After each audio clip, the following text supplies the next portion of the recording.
आज रात भर प्रभु श्री राम को नींद नहीं आई। जब नींद नहीं आई तो राम उठ कर के बैठ गए।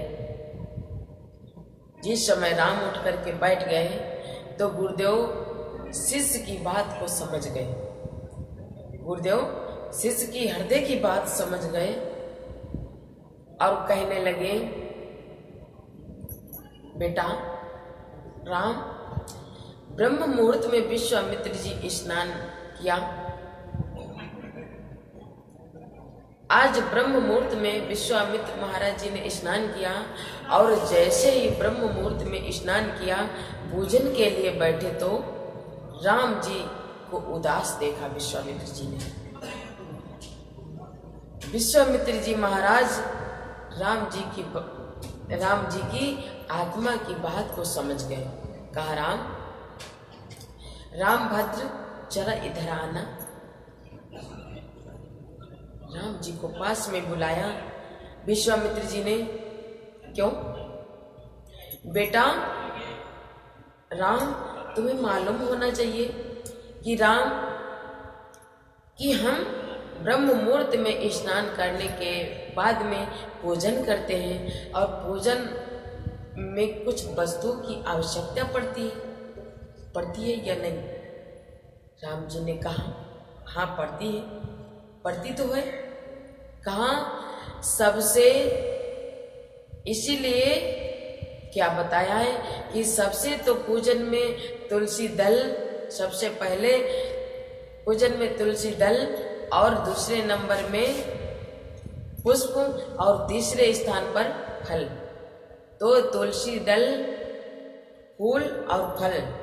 तो क्यों रामभद्र, कल तुम मिथिला देखने गए थे तो देखते देखते तुमने कहीं दृष्टिपात किया होगा, कहीं अगल बगल में आजू बाजू में कहीं कोई आटिका बाटिका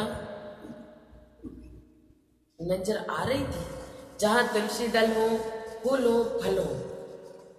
राम जी बोले, हाँ गुरुदेव देखा है। यहां से तो अच्छी तो पुष्प वाटिका कहीं नहीं देखी है मैंने। अगर आपकी आज्ञा मिल जाए तो मैं चला जाऊं। आज लक्ष्मण जी उठ करके खड़े हो गए, क्योंकि लक्ष्मण जी सुन रहे थे। और लक्ष्मण जी बोले, प्रभु क्षमा करना, छोटे से कार्य के लिए भैया को जाना पड़े। आज लक्ष्मण जी कहने लगे, क्षमा करना भैया, छोटे से कार्य के लिए बड़े भैया को जाना पड़े। अरे ये तो छोटे भाई की बहुत बड़ी अज्ञानता मानी जाएगी। एक छोटे भाई की बहुत बड़ी अज्ञानता मानी जाएगी। मेरे रहते हुए आपको जाना पड़े, ये मैं नहीं देख सकता हूँ। अरे क्योंकि मैं खुद जाने के लिए हूँ, मैं जा सकता हूँ, मैं जा रहा हूँ, आज्ञा दीजिए। और आप प्रेम से बैठिए, मैं जा रहा हूँ, मैं अभी जाता हूँ, अभी फूल फल और तुलसी दल तोड़ के लाता हूँ। तो राम जी ने माथा पकड़ा और कहने लगे, लक्ष्मण, राम जी ने माथा पकड़ा, कहने लगे, लक्ष्मण। बोले, देखो मैंने बार बार रोका इसे बीच में बोलने के लिए, लेकिन लक्ष्मण तुमसे कहा था बीच में मत बोला करो, लेकिन मन नहीं माना तो बीच में बोल ही दिया, बोल ही गए। राम जी ने कहा, लक्ष्मण तुम्हें मैंने कई बार समझाया है कि अगर मैं बोलता हूं तो बीच में मेरी बात में तुम बीच में मत आया करो, मेरी बात को मत काटा करो। कई बार समझाया लेकिन तुम बात नहीं मानते हो।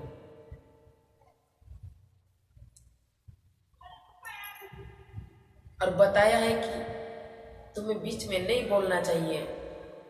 ये तो गुरुदेव की मर्जी है, बड़े शिष्य को आज्ञा दे या छोटे शिष्य को आज्ञा दे, एक गुरुदेव की दृष्टिपात में जो शिष्य, गुरुदेव की दृष्टिपात में दोनों शिष्य बराबर हैं, और जिसको उन्होंने योग समझा है उसी को आज्ञा दे दी।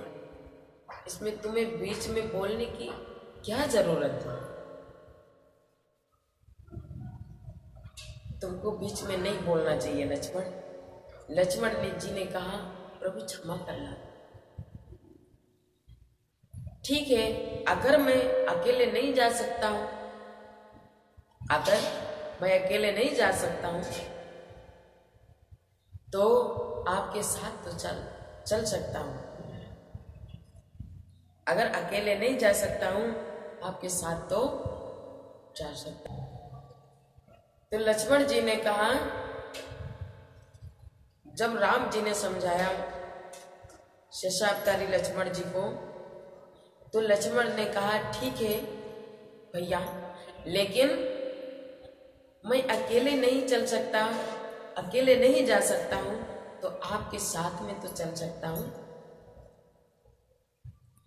तो राम जी ने कहा भले ही साथ में चलो, लेकिन चांस खत्म मत करो।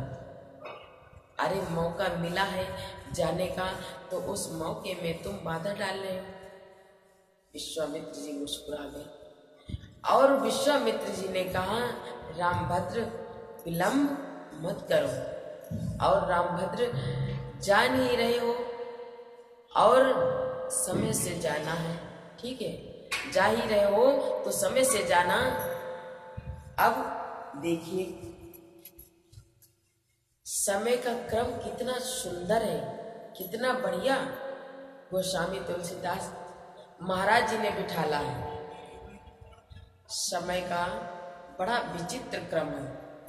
इधर राम जी चले हैं किस प्रकार से, कि समय जाने गुरु आयुष पाई। इधर राम जी चले हैं किस प्रकार से, कि समय जाने गुरु आयुष पाई। समय जाने गुरु आयुष पाई, और लेन प्रसून चले दो भाई। और उधर ते ही अवसर, क्या बताया कि ते ही अवसर, क्या ते ही अवसर, ते ही अवसर वहां पे बताया है कि समय जान एक सा क्रम है। यहाँ पे ते ही अवसर और वहां पे समय जान एक सा क्रम है। कहाँ पहुंच गए दोनों?